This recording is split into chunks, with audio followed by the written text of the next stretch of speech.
बिस्मिल्लाहिर्रहमानिर्रहीम। अस्सलाम वालेकुम जी अनु खुशआमदीद दोस्तों, मैं हूँ आपका अपना भाई जैद हसन और आप देख रहे हैं मेरा YouTube channel Zaid Chandi vlog. दोस्तों सबसे पहले तो मैं माजरत करना चाह रहा हूँ कि काफ़ी दिनों से मैंने कोई वीडियो अपलोड नहीं की, तो कोई दोस्त अहबाब यार पूछ रहे थे कि भाई क्या हो गया, क्या मसला है। तो इसके लिए माजरत, कुछ मसरूफियात थी जिसकी वजह से वीडियो नहीं बना सका। ठीक है, तो भाई आज जो वीडियो मैं लेके आया हूँ ना आप सब दोस्तों के लिए, एक बहुत ही ज़बरदस्त और काम का नुस्खा लेके आऊँ। तो जितने दिन मैंने वीडियो अपलोड नहीं की तो सोचता रहा हूँ कि कौन सी वीडियो आपको बताऊँ। तो भाई काले तितर की जो सर्दियों में ना पसंदीदा खुराक होती है, और वो जिसे अपना यानी कि जैसे हम इंसानों को पसंदीदा चीज़ कोई फेवरेट होती है, और काले तितर की जो है आज वो आपको बताने वाला हूँ। और वो उसको क्या चीज़ है और उसको कैसे देनी है और किस टाइम देनी है। तो वीडियो शुरू करने से पहले आप तमाम दोस्त भाइयों से रिक्वेस्ट है कि जो भाई नए आए हैं तो वो फर्स्ट ऑफ ऑल हमारे चैनल को सब्सक्राइब कर दें और घंटी को भी दबा दें, ताकि इस तरह की जो भी मालूमाती वीडियो आए आप सब दोस्त तक पहुंचती रहे और आप इससे फ़ायदा।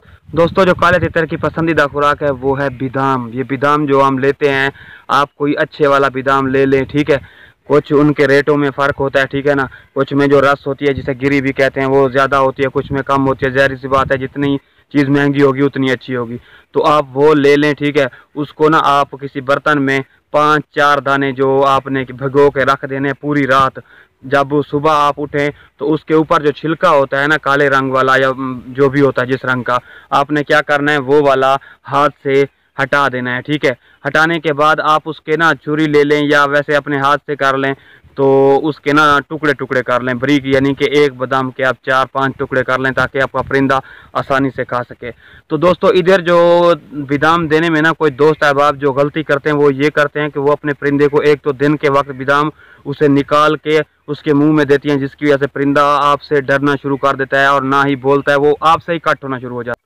दोस्तों बादाम देने का जो तरीका होता है ना वो ये होता है कि आप अगर अपने आप का परिंदा कुप्पी में डालने से नहीं खा रहा तो आप उसको रात के टाइम या सुबह सुबह जब नमाज के बाद अंधेरा होता है आप उस टाइम दें अपने परिंदे को। ठीक है, ताकि वो आपको देख ना सके कि आपको यानी कि कौन बंदा दे रहा है। इससे आपका परिंदा जो है आपसे डरेगा नहीं। ठीक है, अगर आप दिन को नहीं दे सकते तो आप रात के टाइम जब हम सोते हैं उस वक्त आप अंधेरा कर लें। ठीक है, कोई कपड़ा वगैरह डाल लें अपने ऊपर, आपके परिंदे को आप नज़र ना आए। इससे फ़ायदा ये होगा कि एक तो आपका परिंदा आपसे डरेगा नहीं। ठीक है, तो आपने क्या करना है अपने कुप्पी में डाल लेना। ये बेहतरीन और ज़बरदस्त तरीका है, छोटे छोटे टुकड़े होंगे तो वो आपका परिंदा खा जाएगा। ठीक है, और आपने उतना ही डालना है जितना परिंदा खा सके, क्योंकि कुप्पी में डालने से कुछ बादाम ज़ाय होते हैं। अगर आपका परिंदा आपसे डरता नहीं है तो आप उसे हाथ से दें और रात के वक्त दें। ठीक है, या सुबह सुबह। अगर डरता है तो आप उसे कुप्पी में डाल के दें, तो इंशाल्लाह ये आपके परिंदे में, जैसे हम इंसानों के लिए एक पसंदीदा खुराक होती है वैसे पसंदीदा, इससे आपके परिंदे में ताकत तवानाई आएगी। और ये सर्दियों में बहुत ही ज़बरदस्त फार्मूला है जो आप अपने परिंदों को देते हैं। ठीक है, तो इस तरह की मालूमाती वीडियो आप सब दोस्त तक पहुंचती रहेगी और आप भी हमारा थोड़ा बहुत तावन किया करें। अगर आपको हमारी वीडियो अच्छी लगती है तो अपने दोस्तों के साथ भी शेयर किया करें। तो अपनी दुआ में याद रखिएगा। वस्सलाम, शुक्रिया।